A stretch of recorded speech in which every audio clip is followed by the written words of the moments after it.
नमो तच्च भगवतो अरहतो सम्मा सम्बुद्धच्च।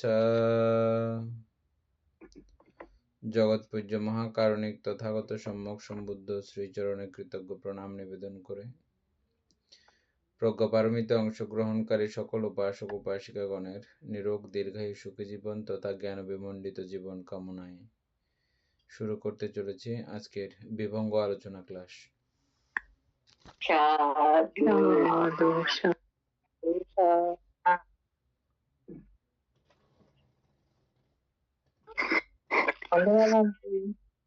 মঙ্গলক আমাদের পেজ নাম্বার কোথায় পর্যন্ত পড়ছিলেন সুপ্রভাব মনে আছে?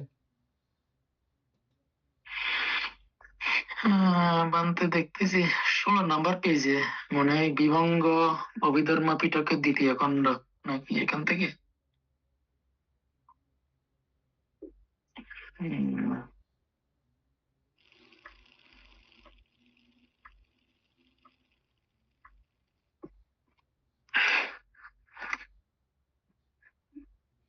নিঃসত্ত্ব বা অনাত্মায় বিদ্যমান, এটা পড়া হয়েছিল।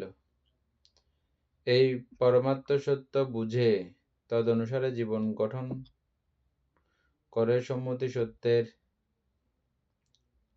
কত পৃষ্ঠা বানতে, কত পৃষ্ঠা দেয় 18 পৃষ্ঠা মনে হয়, 17 পৃষ্ঠা চলতেছে।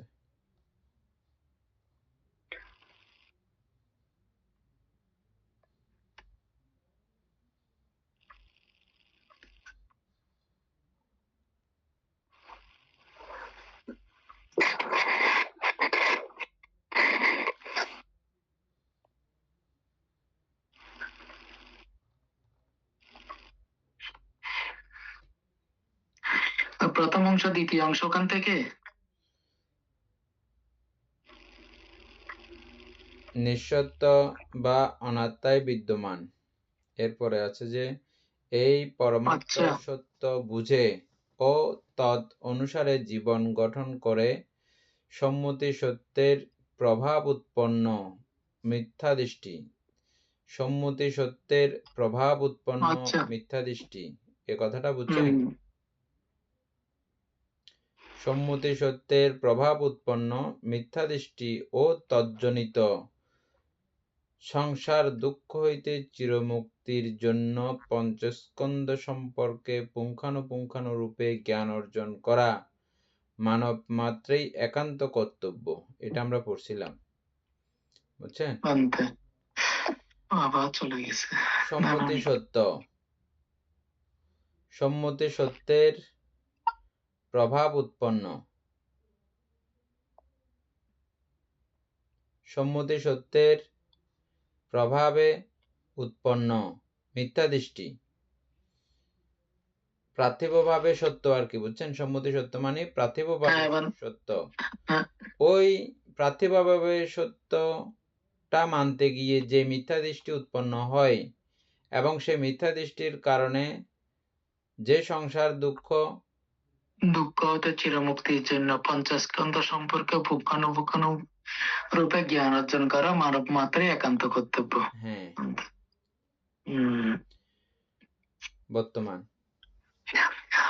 বর্তমান স্কন্ধ বিভঙ্গে কেউ পড়বে? আমারও চশমা নয়, যে সমস্যা হয়ে যাচ্ছে একটু। রিঙ্কু বড়ুয়া পড়ে।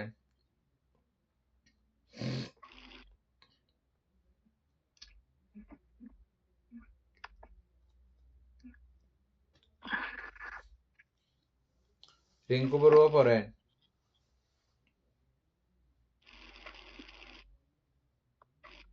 করতেছি, ইয়াটা আবার চলে গেছে তো।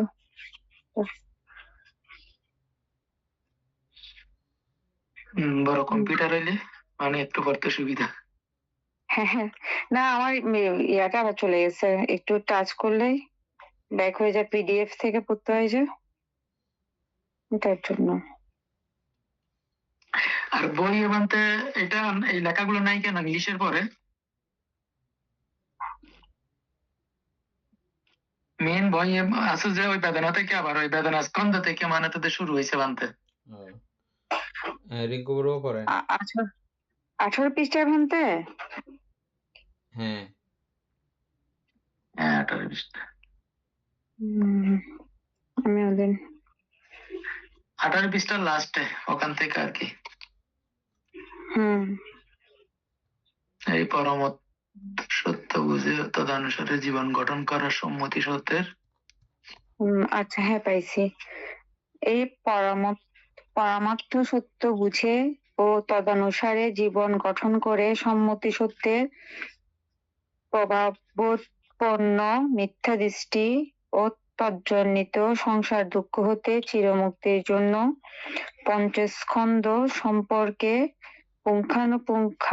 পুঙ্খানুপুঙ্খরূপে জ্ঞান অর্জন করা মানব মঙ্গল। মাত্রেই একান্ত কর্তব্য।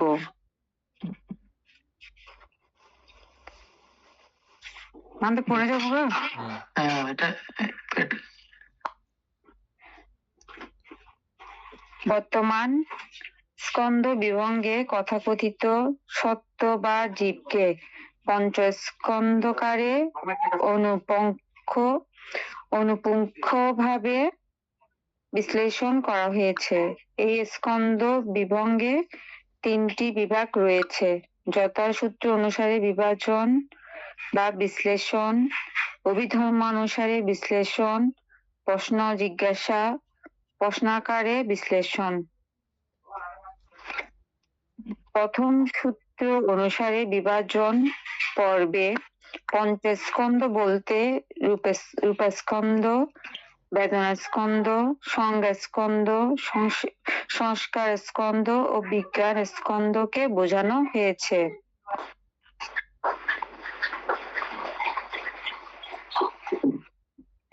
কত নম্বর পেজে? 19 নম্বর পেজে প্রথম দিকে।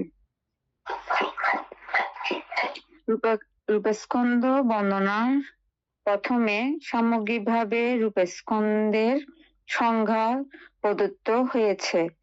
পরবর্তীতে অতীত রূপ, অনাগত রূপ, বর্তমান রূপ, অভ্যন্তরীণ রূপ, বাহির রূপ, স্থূল রূপ, শুষ্ক রূপ, সূক্ষ্ম রূপ, হীন রূপ, উত্তম রূপ, দূররূপ ও সন্তিক রূপের সংজ্ঞা ক্রমান্বয়ে প্রদত্ত হয়েছে।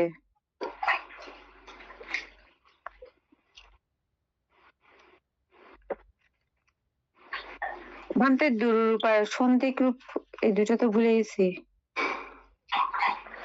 দূররূপ মানে দূরের, সন্তিক মানে কাছের। আচ্ছা, 19 নম্বর পেজে সুকুমার। 19 নম্বর? হ্যাঁ দাদা, 18 নম্বর পেজ এগুলো। 18 নম্বরে লাস্ট 19 নম্বরে শুরু হয়েছে যে এই কথা এইগুলা। এটা 19 নম্বর পেজ। 19 নম্বর পেজে দ্বিতীয় পর্যায়ে সুপদাতু রূপদাতু। 19 নম্বর না 18 নম্বর পেজ।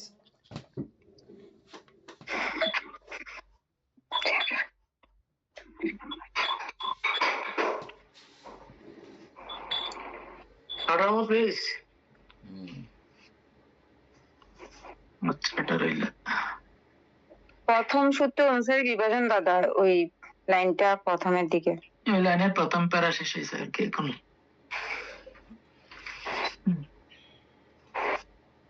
প্রথম প্যারা শেষ হয়েছে যে এখানে, তারপরে প্রথম প্যারা এখনো শেষ হয় নাই।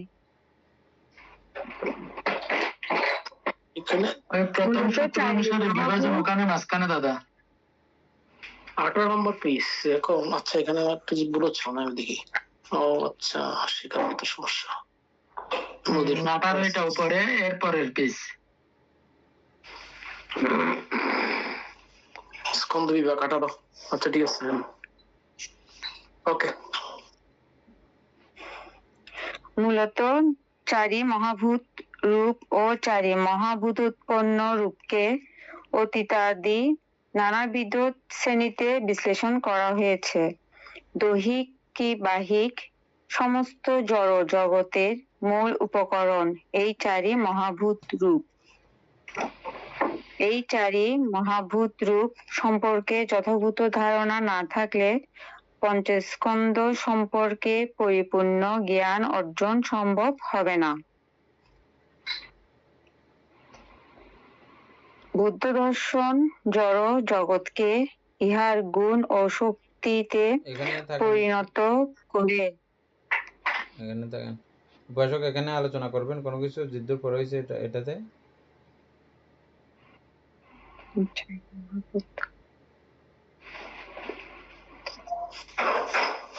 বাবু কোনো আলোচনা করার দরকার আছে? ভালো হবে।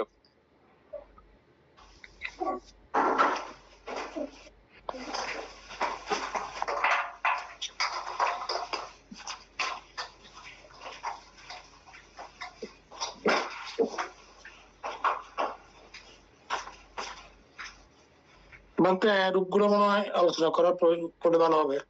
না, রূপগুলো তো আমাদেরকে ওখানে আলোচনা করে দেওয়া হবে। আচ্ছা আচ্ছা, মানে অতীত রূপ, অনাগত রূপ, বর্তমান রূপ।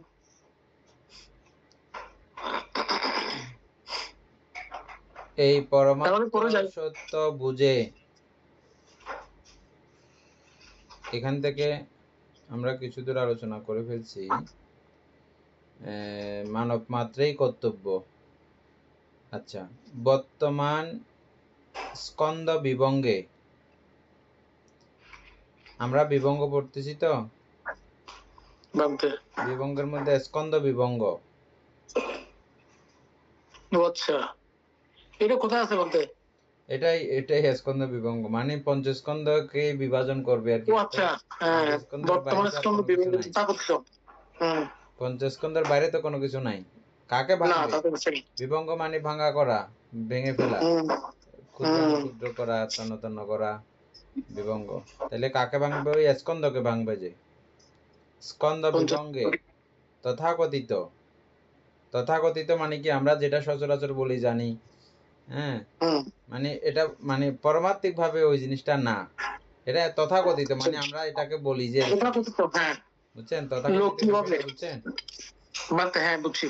হ্যাঁ, তথাকথিত সত্য বা জীবকে, মানে এই প্রত্যেও যাতে আমাদের কি না হয়, ওই সত্য সংজ্ঞা জীব সংজ্ঞা যাতে বিদ্যমান হয়ে না যায়, বুঝছেন? এই শব্দগুলো ব্যবহার করার কারণ এটাই।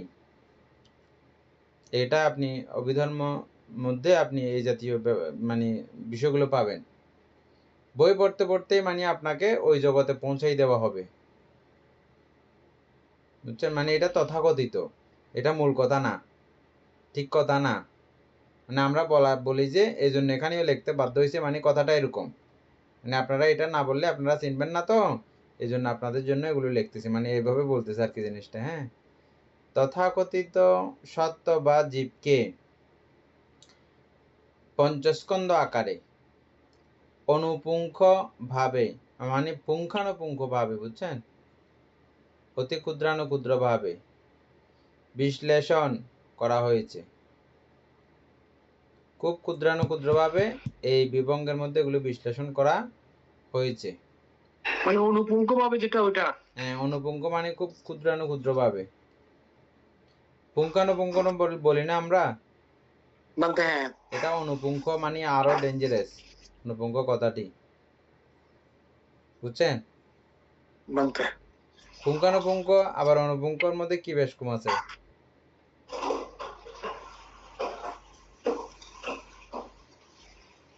এখানে পুঙ্খানুপুঙ্খ হচ্ছে মানে শুরু থেকে শেষ পুরোটা। পুঙ্খানুপুঙ্খ হচ্ছে যে আমরা তো নরমালি যে কথাটা বলি পুঙ্খানুপুঙ্খ, হ্যাঁ, অনুমানই আরো ছোট বানতে আর কি, আরো ছোট ছোট ছোট করে বানছে। অনুপুঙ্খ মানে ওই পুঙ্খানুপুঙ্খানু অংশগুলো আরো ভাঙছে আর কি হয়েছে, এই অনুকে আবার পুঙ্খানুপুঙ্খ, আবার পুঙ্খানুপুঙ্খানু, হ্যাঁ, আরো ভাঙছে। হ্যাঁ, এটা খুব সুন্দরভাবে ইয়া হয়েছে। চ্যাটজিপিটির মধ্যে দিলেও কথাটা ঠিকঠাক মতো আসতে পারে। আমাদের ইয়াতে সুপ্রিয় বাবু তো নাই মনে।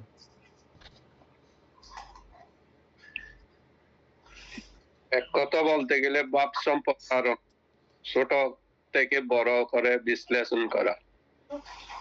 হ্যাঁ, না এটা তো না, উল্টো এটা আরো উল্টা বলছেন যে আপনি উল্টা হ্যাঁ, এটাকে তো এটা মানে আর কি অবিনির্বাচ্য রূপের অষ্টকলাপের মতো আর কি একদম। ক্ষুদ্রকে ক্ষুদ্রভাবে দেখা। হ্যাঁ, অতি ক্ষুদ্র থেকে ক্ষুদ্রকে আরো ভেঙে ফেলা। অনুপরাণু অণু যেভাবে ভাঙছে ওগুলোকে আরো ভাঙছে আর কি, আরো সেভাবেই অনুপরমাণু করছে আর কি, অনুপরমাণুকে। বিশ্লেষণ করা হয়েছে। এই স্কন্দ বিভঙ্গে 3টি বিভাগ রয়েছে, যথা সূত্র অনুসারে বিভাজন, অভিধর্ম অনুসারে বিভাজন, প্রশ্ন জিজ্ঞাসা অনুসারে বিভাজন। 3 ভাবে আমরা এটাকে মানে পাবো। প্রথম হচ্ছে যে সূত্র অনুসারে বিভাজন। পর্বে স্কন্দ বলতে পঞ্চস্কন্দ বলতে রূপস্কন্দ সহ বিজ্ঞান স্কন্দকে বোঝানো হয়েছে।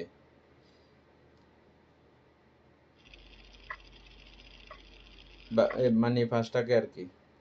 রূপস্কন্দ বর্ণনায় প্রথমে সামগ্রিকভাবে রূপস্কন্দের সংজ্ঞা প্রদান করা হয়েছে,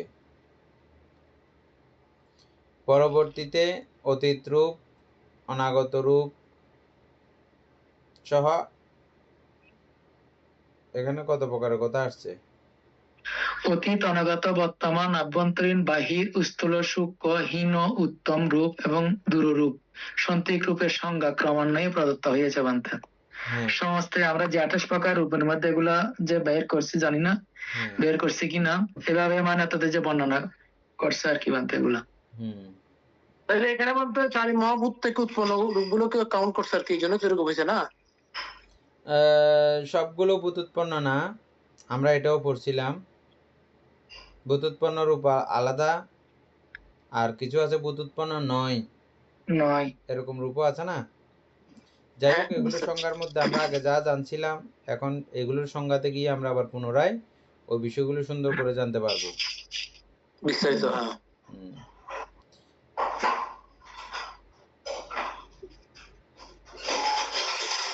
তারপর হচ্ছে যে আমরা মানতে মনে হয় অনাগত এবং বর্তমান রূপটা মনে হয় এটা একটু বের করি নাই মনে হয় নাকি। আচ্ছা, এখানে দেখি না আবার। অতীতাদি বর্ণনা নানাবিধ শ্রেণীতে বিশ্লেষণ করা হয়েছে। চারি মহাভূত উৎপন্ন রূপকে অতীতাদি নানাবিধ শ্রেণীতে বিশ্লেষণ করা হয়েছে। দৈহিক কি বাহ্যিক সমস্ত জড়জগতের মূল উপকরণ চারি মহাভূত রূপ।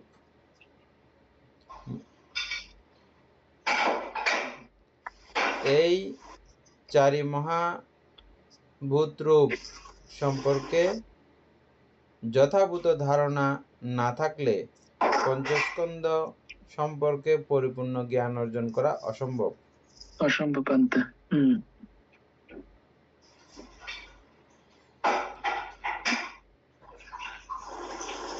ওই দিন আমরা অনাত্মা বলতে গিয়ে যেটা বলছিলাম, আমরা চারিধাতু সম্পর্কে, চারিধাতুর অস্তিত্ব সম্পর্কে, চারিধাতুর সমস্ত কার্যাবলী সম্পর্কে আমাদের একটা ধারণা হওয়া যায়, ধারণা হয়। আচ্ছা, এখান থেকে পড়েন উপাসিকা। বৌদ্ধ দর্শন জড় জগৎকে ইহার গুণ ও শক্তিতে পরিণত করে পর্যবেক্ষণ করেছে এবং প্রমাণ পেয়েছে যে ইহাও মনোজগতের ন্যায় নিরন্তর পরিবর্তনের প্রবাহ, যা শীতে সংকুচিত ও উত্তাপে প্রসারিত হয় তাই রূপ। রূপ সাধারণ অর্থে জড় পদার্থ, লৌকিক অর্থ বর্ণ ও আকার, এবং বিশেষত্বে জড় পদার্থের গুণাবলীকে বোঝায়। অভিধর্মে এই বিশেষার্থে আলোচিত হয়েছে। উপাসক এদের পর্যন্ত আলোচনা করে।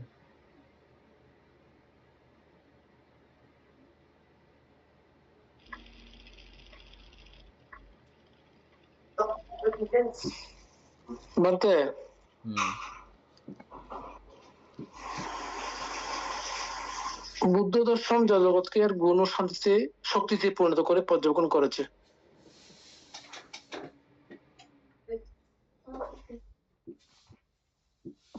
মানে আমরা তেমনি রূপ সম্পর্কে যেটা জানতাম, রূপ বিরূপ হচ্ছে প্রতি ক্ষণে ক্ষণে,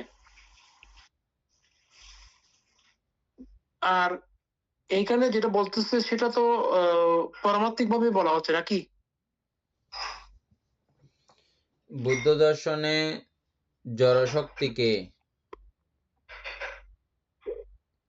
বুদ্ধ দর্শনে এই জড় জগৎকে, জড় জগৎ কাকে বলে?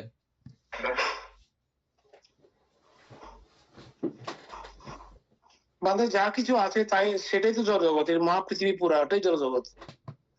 জড় জগৎ মানে ওই চারি মহাভূত। ওই তো, হ্যাঁ সেটাই তো, ওইটা সৃষ্টি। হ্যাঁ হ্যাঁ, চারি মহাভূতই এই পুরো জগৎ। না, ওইটা পার্বতী ভাবে বলছি আমি, সেটাই প্রশ্ন করলাম কোশ্চেনের মধ্যে, যেহেতু এর গুণ বলা হচ্ছে এখানে, ঠিক আছে। গুণ শক্তি। তারপরে এই জড় জগৎকে ইহার গুণ ও শক্তিতে পরিণত করে পর্যবেক্ষণ করা হয়েছে। আমরা পঠবী, এটা পঠবী একটা গুণের নাম, এটা একটা গুণ, ওটা কোনো পদার্থ না। তারপরে তেজ ধাতু, তেজ একটা গুণ, এটা কোনো পদার্থ না ব্যক্তিগতভাবে। তারপরে আপ ধাতু, ওটাও কোনো পদার্থ না, এটা একটা গুণধর্মতা গুণশক্তি। তারপরে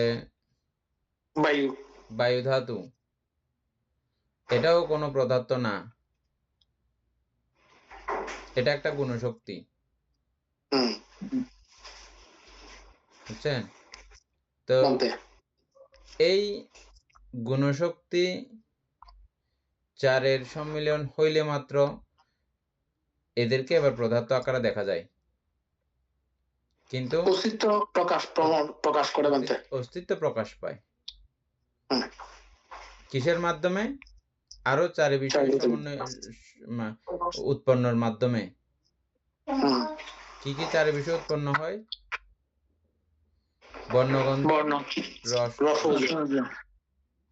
এই চারটা অবস্থা সেখানে উৎপত্তি হয়ে যায় ওই ধাতুর গুণাবলীর কারণে। হ্যাঁ, তাইলে আমরা বুঝতে পারি এটা পদার্থ।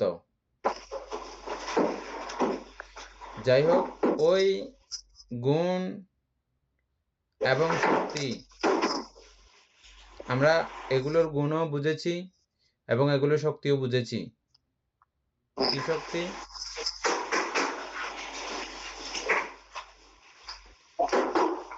যেমন এই চারি বিষয়ের গুণ এবং এই চারি বিষয়ের শক্তিতেই এইটা জমাটকৃত হয়। গুণ এবং শক্তি দুইয়েরই প্রয়োগ এখানে রয়েছে।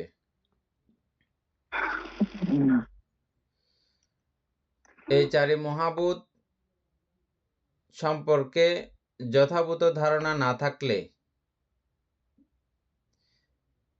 পঞ্চস্কন্ধ সম্পর্কে না, এটা তো না, শক্তিতে পরিণত করে পর্যবেক্ষণ করেছে এবং প্রমাণ পেয়েছে যে ইহাও মনোজগতের ন্যায় নিরন্তর পরিবর্তন। এটা আমরা বারবার বুঝেছি না? এটা কেউ বুঝেন নাই এরকম কেউ আশা করি ক্লাসের মধ্যে নাই না?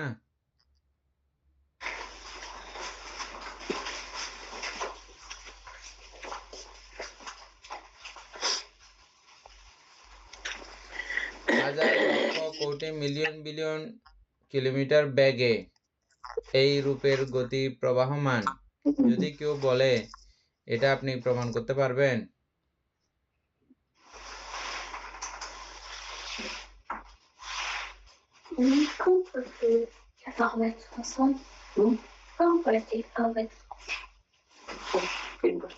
অবশ্যই বানতে প্রমাণ করা যাবে।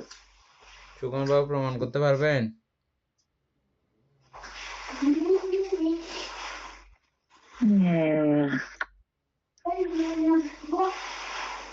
এটা তো বানতে প্রবাহমান, মানে সবসময় তো পরিবর্তন তো হচ্ছে, তো প্রশ্ন এখন বুঝেন তো নাই। উপাসক যাদিত্য বাবু প্রশ্নটা আবার একটু বলেন। এই কথাগুলো অত্যন্ত গুরুত্বপূর্ণ, আমি এখন যেটা বলতেছি বিপাশানার জন্য তথা আমাদের এইটা অভিধর্ম অধ্যয়নের মানে মূল বিষয় আর কি এগুলো মানতে। যাদিত্য এখানে বাবু রূপকে প্রশ্নটা আবার বলেন। রূপকে বলা হচ্ছে মনোজগতের ন্যায় নিরন্তর পরিবর্তনের প্রবাহ রূপটাও সেটা বলা হচ্ছে এখানে। তারপর সেটা থেকে আমি কি বললাম যে বলছেন যে 1000 কিলোমিটার স্পিডে ওইটাকে ওই প্রবাহটাকে কিভাবে প্রমাণ করা হবে ওইটাই নাকি? হ্যাঁ, মানে এটা দ্রুত, কত দ্রুত এটা বলার জন্য বলছি যে এটা 1000 লক্ষ কোটি কিলোমিটার বেগে এটা ছোট মান চলমান হ্যাঁ, এবং প্রবাহমান। তো এটা তো বলে ফেলছি, এখন আপনাদেরকে আবার জিজ্ঞেস করতেছি যে আমি এত দ্রুত তো আমি বলেই ফেললাম, কিন্তু এটা প্রমাণ করতে পারবেন কি? প্রমাণ করতে পারবো কিনা? চতুর্থ বাবু পারবে বলছে, আপনি বলেন পারবেন কিনা।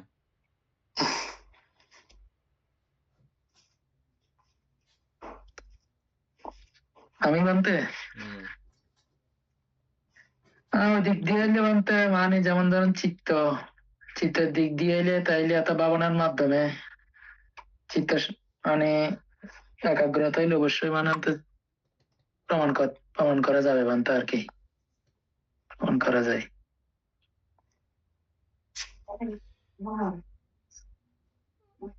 বই পড়ে এতদিন পর্যন্ত যেটা বই পড়ছেন ওটার মাধ্যমে প্রমাণ করার মতো অবস্থা উৎপন্ন হয়েছে না হয় নাই? বানতে হয়েছে অবশ্যই। প্রমাণ করেন।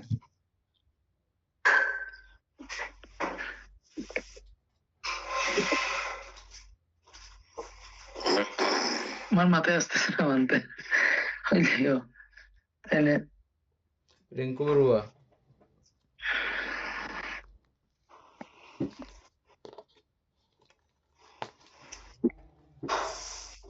আনতে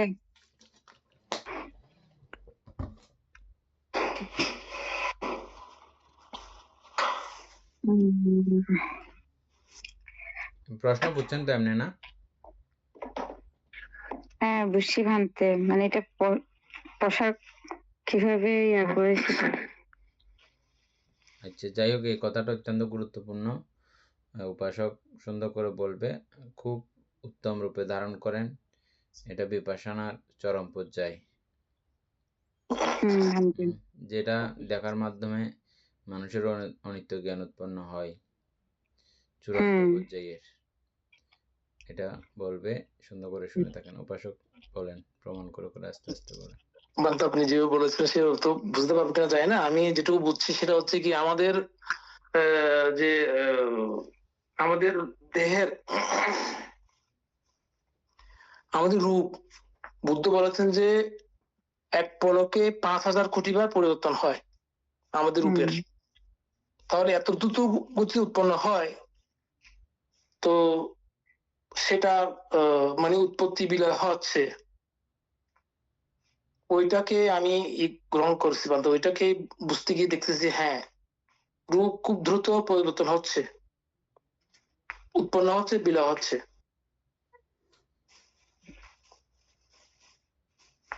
আমি এটুকু বুঝছি বলতে। সোজা আছে, টেকনিকটা বুঝে দিলে বুঝে যাবেন। আপনার যেটা বলছেন সেটা খুব সুন্দর হয়েছে, ঠিক আছে। এটার জন্য আমাদেরকে পরমাণুতে পৌঁছে যেতে হবে। পরমাণু নর্মালি আমরা বিজ্ঞানে বাইর করছে বলে এটা সুন্দর করে গালের মুখে বলে ফেলতেছি যে পরমাণু দেখার সৌভাগ্য কোনো আমাদের হয় নাই। হুম। দেখতেছি সারাক্ষণ পরমাণু সৃষ্টি সবকিছু, কিন্তু সরাসরি পরমাণু দেখার সৌভাগ্য আমাদের কারো হয় না। এটা ওই যন্ত্রপাতিগুলো আমাদের যেগুলো নর্মাল যেগুলো আছে এগুলো দিয়ে দেখা যাবে না। আমাদের কতগুলো পাওয়ারফুল গ্লাস থাকে না, ছোট জিনিস, হ্যাঁ, বাকি ম্যাগনিফাই গ্লাস। এগুলো দিয়েও পরমাণু দেখা সম্ভব। এর থেকে হ্যাঁ, ওই গ্লাসগুলো আরো অনেক শক্তিশালী আর কি। হ্যাঁ, হ্যাঁ, এবং হ্যাঁ, তো অণুবীক্ষণ অণুবীক্ষণ যন্ত্র, ওই অণুবীক্ষণ যন্ত্রের মাধ্যমে এই পরমাণু দেখা যায়। এই পরমাণুকেও আরো শত হাজার খণ্ডে বিভক্ত করা যায়। করতে হবে, করা যায় এমন না, মানে করতে হবে, করা তো যাবেই, হবেই, করা যাবেই। ওই হাজার খণ্ডের মধ্যেও এই পরিবর্তন এবং ভাঙন, ধ্বংস ওই ছোট ছোট ক্ষুদ্র কণার মধ্যেও প্রবাহমান। ওইভাবে যখন কেউ এই রূপের বিবর্তন, পরিবর্তন, ধ্বংস এটা যখন দেখে, তখন ওই হাজার লক্ষ কিলোমিটারের গতিতে এটা যে পরিবর্তিত হচ্ছে, তখন এটা আপনার কাছে প্রমাণিত হবে। তখন রূপের কোনো ছোট কণা, ছোট অংশ নাই যেখানে এই পরিবর্তনের গতিধারা নাই। নিত্য বলার মতো একটা সূক্ষ্ম কণা, সূক্ষ্ম খণ্ডকেও নাই। এই ক্ষণের জন্য, এই মুহূর্তের জন্য এটা নিত্য ছিল, নিত্য আছে, এটা বলার মতো কোনো অবস্থা নাই। সেটা আমার দেহে নয়, সর্বত্র এই জড়জগতের মধ্যে সেম কথা। যদি কিছু সময়ের জন্য, অল্প সময়ের জন্য, ক্ষণিক সময়ের জন্য স্থিতি থাকতো, ওই সময়ের জন্য এটা নিত্য, এমন কথা বলা যেত। কিন্তু একেবারে ক্ষুদ্রাণু ক্ষুদ্র সময়ের জন্য নিত্য আছে এমন কথা কোথাও আমরা পেয়েছি?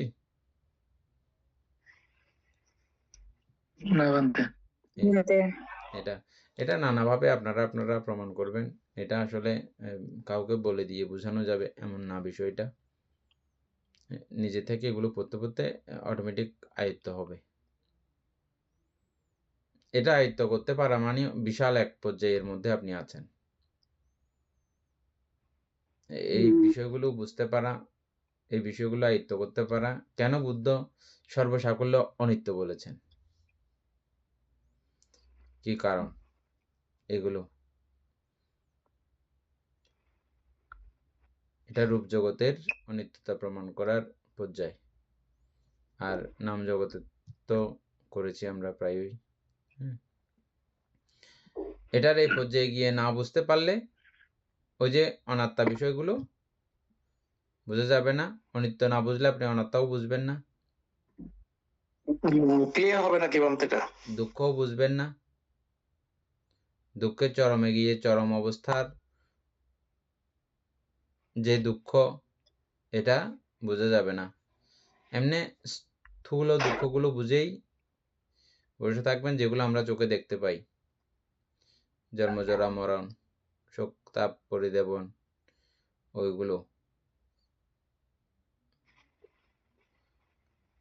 ওগুলোতেই চূড়ান্ত পর্যায়ে, চূড়ান্ত ক্ষেত্র অর্জিত হবে না। ঋষিগণ যারা ছিলেন এবং সিদ্ধার্থ গৌতম অবস্থায় যাদের কাছে গিয়েছিলেন, তারাও এই জাতীয় বিষয়গুলো দেখেছেন, বুঝেছেন, শুনেছেন। এবং সিদ্ধার্থ গৌতমও বোধিসত্ত্ব অবস্থায় তিনিও এই লক্ষণগুলো দেখে গিয়েছিলেন। কোন লক্ষণ? মৃতদেহ, বুড়ো জরাজীর্ণ, আরো কি, অসুস্থ সন্ন্যাসী 4টা বিষয় দেখে গিয়েছিলেন না? হ্যাঁ বলতে 4টার মধ্যে 3টা এই জাতীয় না? তিনটে জাতীয় আর কি। হ্যাঁ, এই জাতীয়গুলো দেখেও ওই স্থূল অবস্থা ওই জ্ঞান পর্যন্ত, চূড়ান্ত জ্ঞান পর্যন্ত পৌঁছায় না।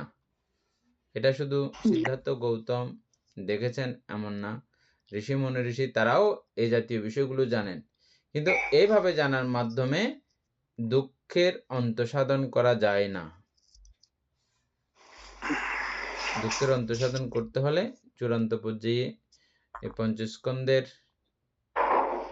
অনিত্য দুঃখ অনাত্মা প্রমাণ করতে হবে বারবার। বিপাশনার কাজ কি? অনিত্য দুঃখ অনাত্মা প্রমাণ করা সূক্ষ্মাতি সূক্ষ্ম জায়গার মধ্যে। আমি বলছিলাম তো আন্তি বিপাশনা ছাড়া তো আসলে সম্ভব নয়, ভাবনা ছাড়া। বিপাশনাও এটা একটা বিপাশনা ঠিক বানতে, কিন্তু ওই পর্যায়ে না গেলে তো বানতে। এটাও ঠিক আছে কথা, এবং বিপাশনা করবেন জিও এটাকে। হ্যাঁ, কিন্তু ওই পর্যায়ে না গেলে তো বানতে, মানে এগুলো আসলে কত দূর তো মানে এমন বই পড়ে জানা, কিন্তু এবং পারমাত্মিক ভাবে জানা, পারমাত্মিক জানার কথা বলিও নাই। আমি বলছি যে বই পড়ে কি জানছি, এটা পারমাত্মিক এটা আপনাকে আপনি এটা চর্চা করতে করতে এটা করতে ওটা আসবে। আপনি যেটা এখন বই পড়ে যেটা জেনেছেন এটা আগে ঠিক করতে হবে। বই পড়ে কি জানলাম? পরিবর্তী জ্ঞান। পরিবর্তী জ্ঞানই আপনাকে পরিবর্তী জ্ঞান দ্বারা প্রতিভেদ করবেন, না? প্রতিপত্তি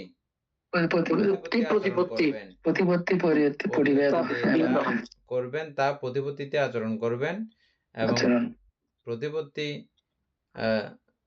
করতে করতেই আপনার প্রতিভেদ উৎপন্ন হবে। আচরিত হলেই প্রতিভেদ উৎপন্ন হবে। তারপরে আছে কি এখানে নিরন্তর প্রবাহ, যাহা শীতে সংকুচিত ও উত্তাপে প্রসারিত হয়।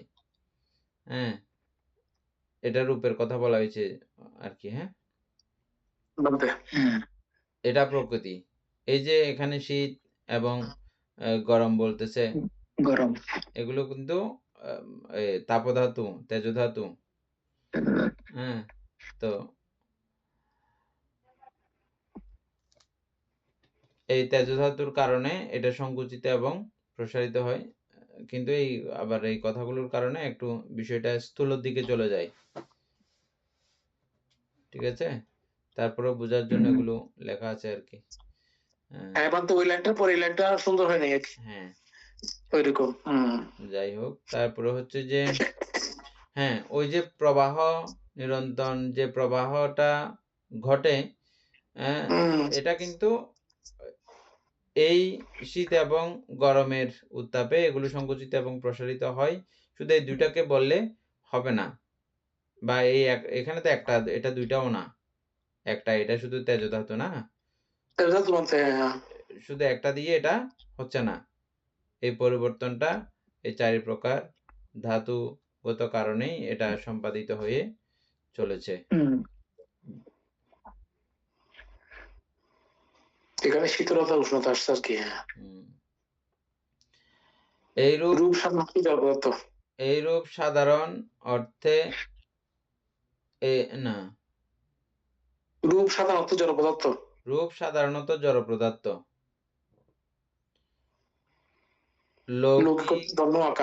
লৌকিক অর্থ বর্ণ বা আকার। লৌকিক অর্থ হচ্ছে যে যেটা দিয়ে আমরা প্রকাশ করি, প্রমাণ করি। হ্যাঁ, বর্ণ বা আকার, জড় পদার্থ বা বর্ণ বা আকার। এবং বিশেষত্বে জড় পদার্থের গুণাবলীকে বোঝায়।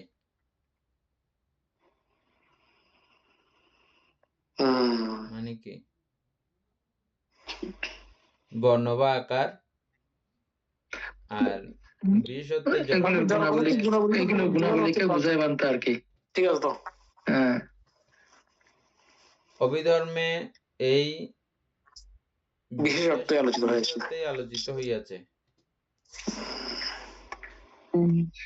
এদূর পর্যন্ত পড়ছি যে না? হ্যাঁ তারপর হ্যাঁ বান্ধব। চারি মহাভূত হচ্ছে পৃথিবী, পৃথিবী, আপ, সংশক্তি বা বন্ধন, তেজ ও বায়ু ধাতু। সমাজে পণ্ডিত নামে খ্যাত কিছু কিছু ব্যক্তি এই চারি মহাভূতকে মাটি, পানি, আগুন ও বায়ু বলে প্রকাশ করে থাকেন এবং কিছু কিছু লেখকও এই ভুল বিষয়টি ওনাদের গ্রন্থে লিখেছেন। চারি মহাভূত সম্পর্কে এই ভ্রান্তি অপনোদনের জন্য এখন সেই বিষয়ে আলোকপাত করছি। না, আবার কথা বলছে। এখন এটা ঠিক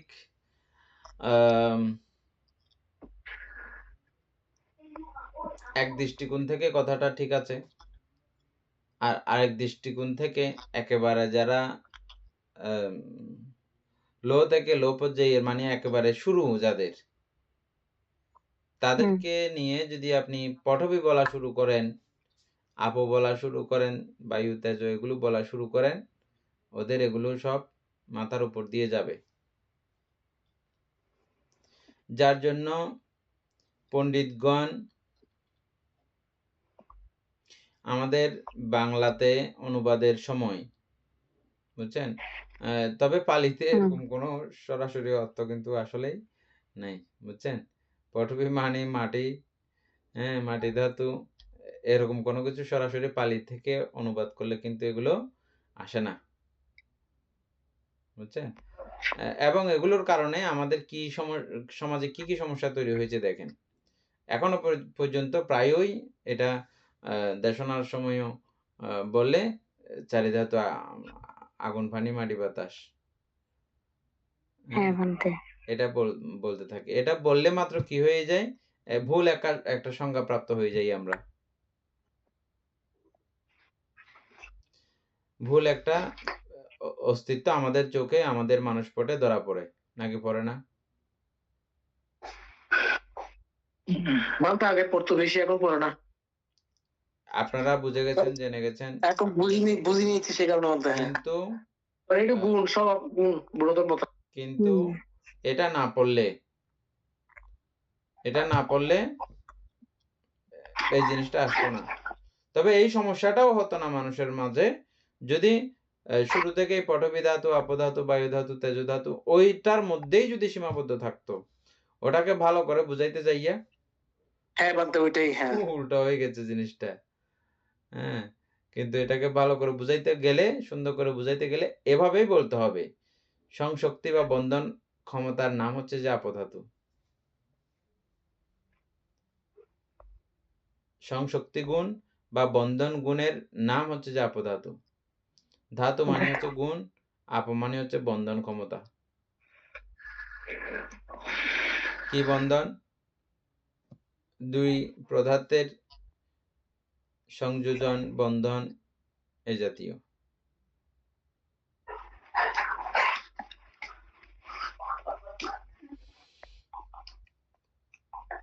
তারপরে হচ্ছে যে তেজ ধাতু, শীতল উষ্ণতা যেটা অনুভব করি সেটা। বায়ু ধাতু, গতিশীলতা।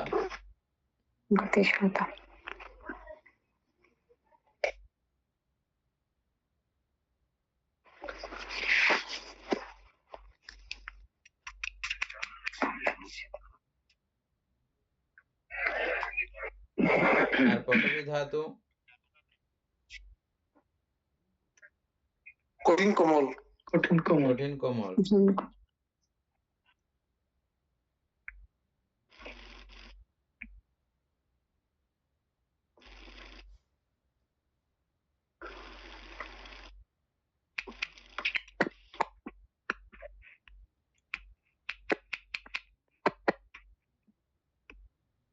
এখানে একটু লিখে দিয়েছে তো, বললে ভালো হবে পঠবী ধাতু থেকে।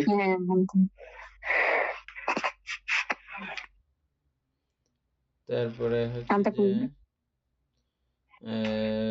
এখন পানি মাটি বা প্রকাশ করে থাকেন, এবং কিছু কিছু লেখকও এই ভুল বিষয়টি ওনাদের গ্রন্থে লিখিয়াছেন। চারি মহাভূত সম্পর্কে এই ভ্রান্তি প্রণোদনের জন্য এখন এই বিষয়ে আলোকপাত করিতেছি। এটা অত্যন্ত গুরুত্বপূর্ণ সকলের জন্য। অন্তত এটা বুঝলে পঞ্চস্কন্ধের এক স্কন্ধ সম্পর্কে, রূপস্কন্ধ যেটা আছে ওই এক স্কন্ধ সম্পর্কে হইলেও অনাত্মা জ্ঞান উৎপন্ন হবে, অনিত্য জ্ঞান উৎপন্ন হবে, দুঃখ জ্ঞান উৎপন্ন হবে, অন্তত এক স্কন্ধ সম্পর্কে হইলেও। ঠিক আছে, উপাসিকা পড়েন। পৃথিবী পৃথিবী ধাতু জড় পদার্থ মাত্রই স্থান অধিকার করে থাকে, সুতরাং স্থানাবরোধকতা বা বিস্তৃত জড়ের একটি মৌলিক গুণ। ইহার অন্তর্গত গুণ কঠিনতা, কোমলতা। কঠিনতা ও কোমলতা তুলনামূলক, যেমন কার্পাস জলের তুলনায় কঠিন বটে, মাটির তুলনায় কিন্তু কোমল। সুতরাং কার্পাসকে কঠিন বা কোমল বলা অন্য বস্তুর সহিত ইহার তুলনার উপর নির্ভর করে। জড়ের এই বিস্তৃতি ও কঠিনতা কোমলতা গুণের পরিভাষা পৃথিবী ধাতু। পথ্যরতিটি পৃথিবী, পালি পথ্যরতি অর্থ বিস্তৃত হওয়া। পৃথিবী শব্দ দ্বারা কেহ যেন এই আমাদের বাসভূমি পৃথিবীকে না বুঝেন। অবশ্য পৃথিবীটা জড় পদার্থ এবং ইহারও অন্যান্য গুণের সহিত পৃথিবী ধাতু গুণ ও বিদ্যমান আছে। জড়ের এই বিস্তৃত গুণকে ধাতু বলা হয়েছে, কারণ সর্বাবস্থায় জড় তার এই বিশিষ্ট বিস্তৃত গুণ বা স্বভাব ধারণ করে। উপাসক দূরে থাকেন। উপাসক ওই গুণকে ধাতু বলা হয়েছে এ পর্যন্ত আলোচনা করে আসেন।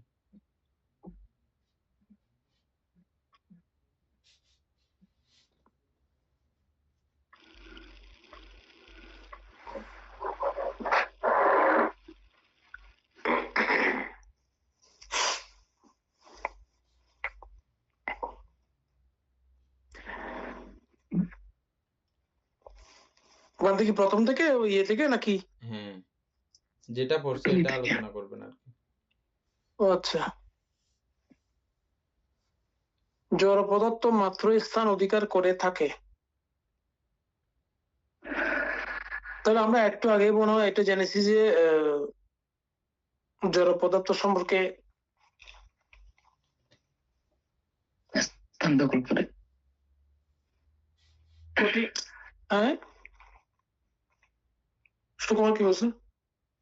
না না দাদা, হ্যাঁ, তো আমরা একটা যেটা জেনেছি সেটা হচ্ছে কি কোন একটা বস্তু যখন অস্তিত্ব প্রকাশ পায় তখন ওইখানে এই ধাতুগুলা বিদ্যমান থাকে। এখানে পটভী ধাতু যেখানে, এখানে কিসের অস্তিত্ব? এখানে কঠিনতা কোমলতা থাকবে।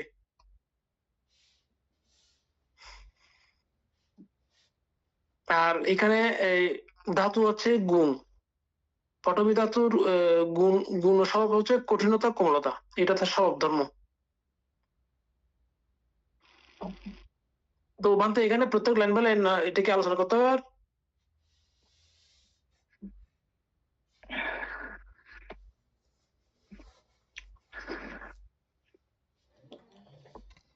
একটা উদাহরণ দিছে, একটা কার্পেট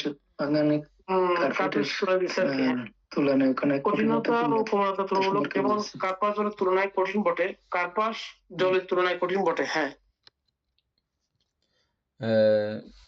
আমি আপনাদেরকে অতীতেও একটি কথা বলেছিলাম, এ পর্যন্ত যা বই পুস্তক পড়েছি চারিধাতু নিয়ে, অট্ট কথা আদি পড়লে কেমন হয় জানি না, এখন পর্যন্ত যা হয়েছে এমন কোনো ভাষা নাই যে কাউকে এই চারিধাতু সম্পর্কে বুঝিয়ে দেওয়া যায়।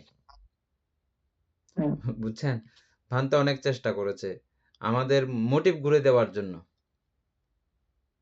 আমরা যাতে ব্যতিক্রম মোটিভ যেটা নিয়ে সকল, আমাদের তো আগে থেকে এটা বুঝছি বলে আমাদের কাছে এটা খুব সহজ মনে হচ্ছে কথাটা, বুঝছেন, কিন্তু পান্তের কথাটা অনেক বুদ্ধিমত্তা সম্পন্ন, খেয়াল করছেন তো। তথাপিও আমি আবার বলতেছি যে আপনাদেরকে যতই যা করুক না, যেভাবেই লেখুক না কেন, যেভাবেই বলি না কেন, এমন কোনো ব্যাপার নাই, এমন কোনো উদাহরণ নাই যে সত্যি সত্যি কাউকে চারি মহাভূত সম্পর্কে একটা আইডিয়া দেওয়া যাবে। কিন্তু আপনাদের কাছে সরাসরি আমি এটা বলতে না পারলেও আপনারা যারা যারা বুঝছেন চারি মহাভূত সম্পর্কে একটা ন্যূনতম ধারণা আপনাদের আছে, নাকি নাই?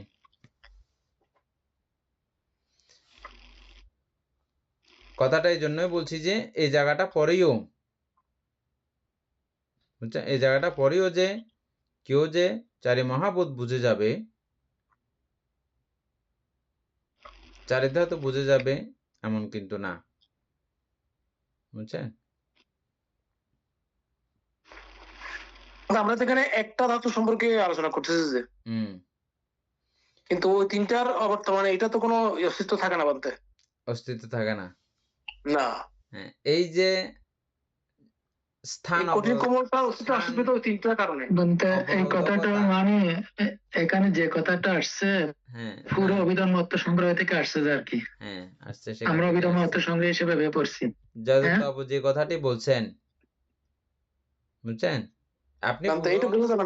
আপনি যে কথাটা এখন বলছেন এটা হচ্ছে যে এই কথার মাধ্যমে আমি বুঝতে পেরেছি যে আপনি চারি মহাভূত সম্পর্কে ভালো একটা দখল আপনি রাখেন। এই যে অবরোধকতা, স্থান অবরোধকতা, এটা কোত্থেকে আসলো? এটা কি পটভি ধাতুর কোনো শক্তি আছে? এরকম শক্তি আছে? না বলতে নাই তো, এটা বুঝলে আর ফিনিশ। এটা এই স্থান অবরোধকতা শক্তি পাইতে হইলেও ওই তিনেরও সমন্বয় লাগবে, এটাও আসবে না, বুঝছেন। তো সেজন্য আপনি যতভাবেই বলেন না কেন পৃথিবী ধাতুর বা পটভি ধাতুর এটা লক্ষণ, এটা আমাদেরকে বোঝানোর জন্য বলা হবে যে মাত্র, ঠিক আছে, কিন্তু একান্তেই বলা যাবে না যে এটা পটভি ধাতুর গুণাবলী। বুঝা গেছে জিনিসটা? আমার এই কথাটা বারবার আবার শুনবেন ইউটিউব থেকে, কি কথাটা কি কেন, বুঝছেন। এটা বুঝতে পারবো মানে কম বিষয় না, অনেক বড় মাপের একটা বিষয় এটা, বুঝছেন। কেন এটা বুঝতে হবে? কারণ এটা কোনো বইয়ের পড়া দিয়ে, বইয়ের লেখা দিয়ে, বা এটা আমরা পাইও নাই এ পর্যন্ত। পাইছি কি আমরা এর মধ্যে অত সংগ্রহ পড়ছি, পুরো পাইছি? কোথাও পাইছি না। এবং এখানে পাবো কিনা দেখি না, হ্যাঁ, এখানে পাবো কিনা দেখি। তো এটা তারপরেরটা, আমাদের তো সময় শেষ হয়েছে, আজকে সময় নাই বলতে। তাহলে আমরা এই পটভি ধাতু থেকে আবার কালকে ইয়ে করব, হ্যাঁ, আবুধাল থেকে। ঠিক আছে।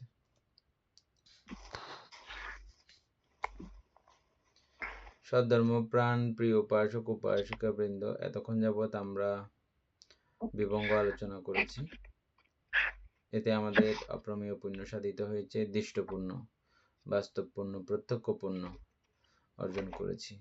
যে পুণ্যের ফলও আমরা সঙ্গে সঙ্গেই অনুভব করি, সঙ্গে সঙ্গেই প্রাপ্ত হই, এইরকম পুণ্য জগতে বড় দুর্লভ। আমরা সেই দুর্লভ ক্ষণে, দুর্লভ মুহূর্তে সবাই অবস্থান করছি। তার জন্য আমাদের এই মুহূর্তে চিত্ত অত্যন্ত প্রসন্ন। এই প্রসন্ন চিত্তে আমাদের সকল পুণ্য রাশি অনন্ত চক্রবাসী সত্যগণকে দান করছি, বন্ধুদেরকে দান করছি, মাতা পিতাগণকে দান করছি, এবং এই পুণ্যের কাছে আমরা প্রত্যেকে প্রার্থনা করব নির্বাণ লাভ, অবধি অসৎ ব্যক্তি, মূর্খ ব্যক্তি, পাপমিত্রের সংসর্গ লাভ না করে সদা সর্বদা জ্ঞানদোষী কল্যাণ মিত্রের সান্নিধ্য সংসর্গ লাভ করতে সক্ষম হই। এরূপ সাধু কামনা পোষণ করে আজকের মতো ক্লাস এখানে সমাপ্ত করছি।